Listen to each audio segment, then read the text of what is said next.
নমস্কার বন্ধুরা, আমি বিআরপি ফ্যামিলি কিচেন থেকে আপনাদের জানাই সাদর আমন্ত্রণ ও শুভেচ্ছা। আমার ভিডিওটি যদি আপনাদের ভালো লেগে থাকে তাহলে একটা করে সাবস্ক্রাইব করে দেবেন। এখন আজকে আমি দেখাবো কুমড়ো পাতা বাটা। তাই আমার বাগানে ছোট ছোট গাছ হয়েছে কুমড়ো গাছ, আমি সেখান থেকে পাতাটা তুলে নেব। আসুন আমার সঙ্গে। বন্ধুরা, এই দেখুন ছোট ছোট কুমড়ো গাছ, এইখান থেকেই আমি পাতা ছিঁড়ে নেব।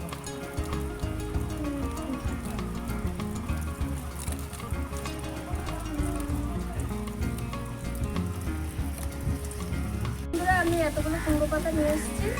এইবার এই কুমড়ো পাতাগুলো আমি ভালো করে এরকম এইভাবে সব কটা পাতা বেছে নেব। বেছে ধুয়ে কুমড়ো পাতা সেদ্ধর জন্য কড়াই জল দিয়ে দিয়েছি। ভালো করে এরকম বেছে ধুয়ে কেটে সেদ্ধ করতে দেবো। আচ্ছা বন্ধুরা, কুমড়ো পাতা বাটার জন্য আমি নিয়েছি কাঁচা লঙ্কা, শুকনো লঙ্কা, নুন, বাদাম, ভাজা বাদাম, পেঁয়াজ, রসুন আর কালো জিরে। আমি এবার কুমড়ো পাতাগুলো সেদ্ধ করে নেব, ভালো করে ধুয়ে সেদ্ধ করে নেব। তার সঙ্গে আমি রসুনটাও সেদ্ধ করতে দিয়ে দেবো। এই যে কুমড়ো পাতা দিয়ে দিলাম সেদ্ধ করতে, রসুনটাও সেদ্ধ করতে দিয়ে দেবো, তাহলে বাড়তে সুবিধা হবে।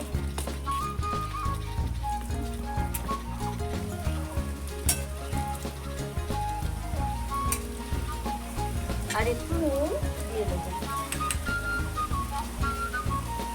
একটু নুন দিয়ে দেবো।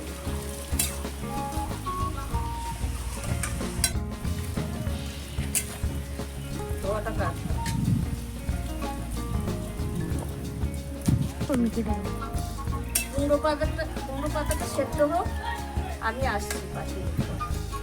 আচ্ছা দেখুন বন্ধুরা, কুমড়ো পাতাটা সেদ্ধ হয়ে গেছে।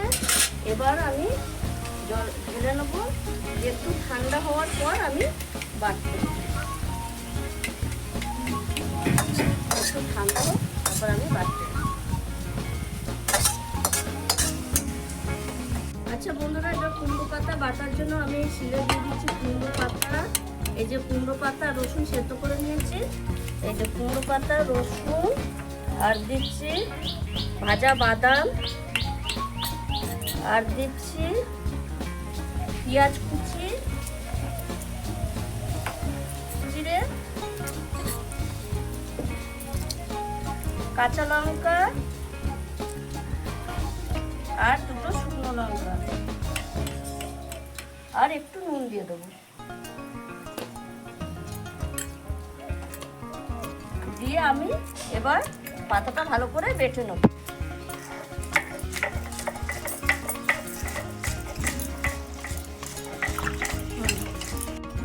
আচ্ছা, পাতাটা আমার বাটা হয়ে গেছে, এবার আমি তুলে নেব।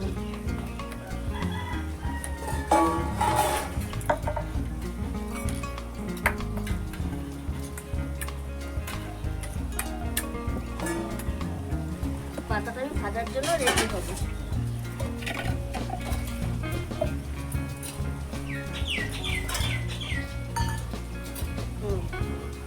কড়াই গরম হয়ে গেছে, এবার কুমড়ো পাতা ভাজার জন্য তেলটা দিয়ে দেবো। ওই কড়াইয়েই দেব কালো জিরে ফোড়ন, শুকনো লঙ্কা, কাঁচা লঙ্কা ফোড়ন দিয়ে নিলাম।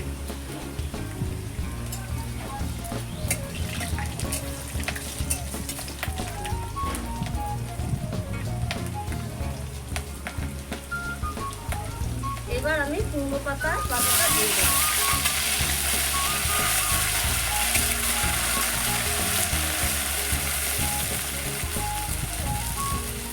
এর মধ্যে দেবো সামান্য নুন, যেহেতু আমি কুমড়ো পাতা সেদ্ধের জন্য নুন দিয়েছিলাম তাই সামান্য নুন দিলাম। আর দেবো একটু হলুদ দিয়ে আমি এবার ভাজা ভাজা করে নেব। এই দেখুন বন্ধুরা, ভাজা ভাজা হয়ে গেছে কুমড়ো পাতাটা। আমি এবার কুমড়ো পাতাটা ঢেলে নেব।